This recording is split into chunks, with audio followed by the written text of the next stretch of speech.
اب میں مولانا عبدالحمید رحمانی کے نور نظر جناب اسماعیل رحمانی صاحب سے میں درخواست کروں گا کہ وہ آئیں اور اپنے تاثرات پیش فرمائیں۔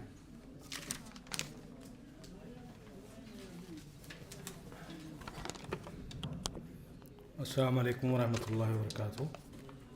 نحمدہ و نصلی علی رسولہ الکریم، اما بعد۔ جناب صدر مجلس، علی گڑھ مسلم یونیورسٹی شعبہ اسلامک اسٹڈیز کے ذمہ داران اور دیگر سنابل کے جو فارغ التحصیل طلباء و حاضرین، سب سے پہلے میں اللہ رب العالمین کا بے پایا شکر گزار اور اس کی توفیق و نصرت سے سیمینار اختتام کو پہنچا۔ میں یونیورسٹی انتظامیہ، خاص کر شعبہ اسلامک اسٹڈیز کے ذمہ داران کا بے حد ممنون ہوں کہ ان کی محنت اور لگن سے اس سیمینار کا انعقاد ہوا۔ والد گرامی مولانا عبدالحمید رحمانی رحمہ اللہ کا مسلمانان ہند کی تعلیم و سماجی ترقی میں کافی اہم کردار رہا، جو کہ آپ کے سیمینار کا موضوع بھی تھا۔ والد گرامی ایک جید عالم دین کے علاوہ ایک کامیاب ایڈمنسٹریٹر بھی تھے۔ بہت سے مقالات آپ حضرات نے پیش کیے، جس میں ان کی ولادت سے لے کے وفات تک کے کافی واقعات پیش کیے گئے۔ آپ کا پورا دور مسلمانان ہند کی تعلیم و سماجی ترقی کے لیے وقف رہا۔ آپ اپنے دور کے ایک کامیاب اور محنتی طالب علم بھی رہے، کامیاب مدرس بھی تھے۔ آپ کی ملی و سماجی خدمات، خاص کر مرکزی جمعیت اہل حدیث کی نظامت کا سنہری دور لوگ آج بھی یاد کرتے ہیں۔ آپ کی سیاسی بصیرت بھی کافی اعلیٰ پیمانے کی تھی۔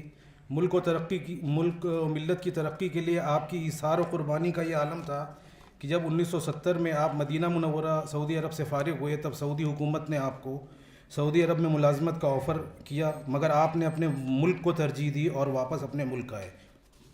دوسرا واقعہ ہے، جب آپ سیاست سے وابستہ تھے، اس وقت جنتا پارٹی کے ہیموتی نندن بہوگنا، جن کا آپ سے بہت قریبی تعلق تھا، آپ کو راجیہ سبھا کا رکن بنانا چاہتے تھے، مگر والد رحمہ اللہ نے سوچا کہ اللہ تعالیٰ نے مجھے عالم دین بنایا ہے، اور اگر میں سیاست کی دلدل میں پھنس گیا تو اللہ کے وہاں کیا جواب دوں گا۔ لہٰذا آپ نے اسی وقت راجیہ سبھا رکنیت کا آفر ٹھکرایا اور سیاست سے بھی دستبردار ہو گئے۔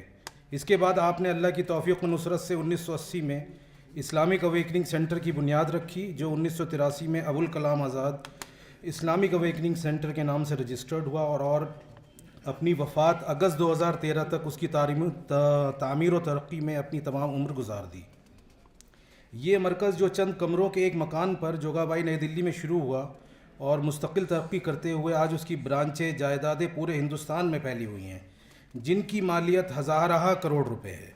آپ نے بہت سے مدرسے، کالج، اسکولوں پر مشتمل درجنوں ادارے دلی و ملک کے دوسرے شہروں میں قائم کیے۔ آپ نے مرکز کے تحت چلنے والے کالجوں، مدرسوں اور اسکولوں میں پڑھانے والے نصاب کو ایسے ترتیب دیا کہ وہ اپنی مثال آپ ہیں۔ اس نصاب کی خصوصیت یہ ہے کہ یہاں پر عربی مدارس میں عصری علوم انگریزی میڈیم میں پڑھایا جاتا ہے، ساتھ ہی ساتھ اردو ادب کی بھی باقاعدہ تعلیم CBSE کریکولم کے مطابق دی جاتی ہے۔ عربی علوم کا نصاب 70% ہوتا ہے اور عصری علوم 30% پڑھائے جاتے ہیں۔ ساتھ میں کمپیوٹر کی تعلیم بھی دی جاتی ہے، جس کا سرٹیفکیٹ بھی دیا جاتا ہے، جو کہ پورے ہندوستان میں کسی بھی سرکاری ادارے سے منصور شدہ ہے۔ مرکز کے پاس NIOS کے سینٹر بھی ہیں، جہاں سے مدارس کے طلباء کو 10ویں اور 12ویں کا امتحان بھی دلایا جاتا ہے۔ مدارس کے علاوہ CBSE کریکولم پر چلنے والے سینئر سیکنڈری اسکولوں میں بھی عصری علوم کے ساتھ ساتھ 30% دینی تعلیم بھی دی جاتی ہے، جس میں قرآن، دینیات اور عربی زبان و ادب شامل ہیں۔ والد گرامی نے دور اندیشی اور فیوچر پلاننگ کے تحت دلی میں ایک بڑی زمین، جو کہ تقریباً 17 ایکڑ ہے، 1985 میں ہی مرکز کے تحت خریدی تھی، جس میں فی الوقت جامعہ اسلامیہ سنابل چل رہا ہے۔ والد گرامی نے مستقبل کے لیے اس زمین پر یونیورسٹی کا ماسٹر پلان تیار کرایا۔ اسی کے تحت 3 بلڈنگیں بھی تعمیر کرائیں، جس میں شریعت کالج کی بلڈنگ، جس کی کیپیسٹی تقریباً 3000 طلبہ کی ہے، اس میں ایک چھوٹا سا آڈیٹوریم بھی شامل ہے۔ جامع مسجد عمر بن خطاب، جس میں تقریباً 10,000 لوگوں کی نماز پڑھنے کی جگہ ہے۔ تیسری بلڈنگ سنابل کے طلبہ کا ہاسٹل، جس میں تقریباً 800 طلبہ کے رہنے کھانے پینے کی سہولیات موجود ہیں۔ مستقبل کے لیے ماسٹر پلان کے مطابق، جس میں جامعہ اسلامیہ سنابل کے نئے ہاسٹل، پلے گراؤنڈ، آرٹس و commerce college, law college, sports complex اور paramedical college, general library, international Sanabil public school hostel کے ساتھ اسٹاف کوارٹرز وغیرہ شامل ہیں۔ واضح رہے کہ لڑکوں کے ساتھ ساتھ لڑکیوں کے بھی کئی ادارے قائم کیے، جن میں عائشہ صدیقہ شریعت کالج اور خدیجۃ الکبریٰ گرلز پبلک اسکول سر فہرست ہیں۔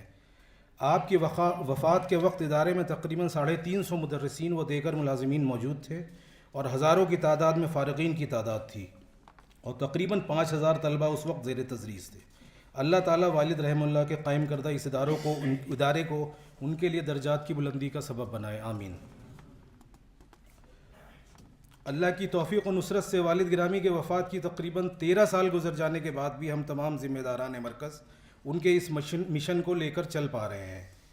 ان کے جیسا حوصلہ، ہمت اور قوت کہاں سے لائیں؟ اللہ ہم پر رحم کرے اور ہمیں توفیق دے کہ ہم ذمہ داران مولانا رحمہ اللہ کے اس مشن کو باقی و دائم رکھ سکیں، آمین۔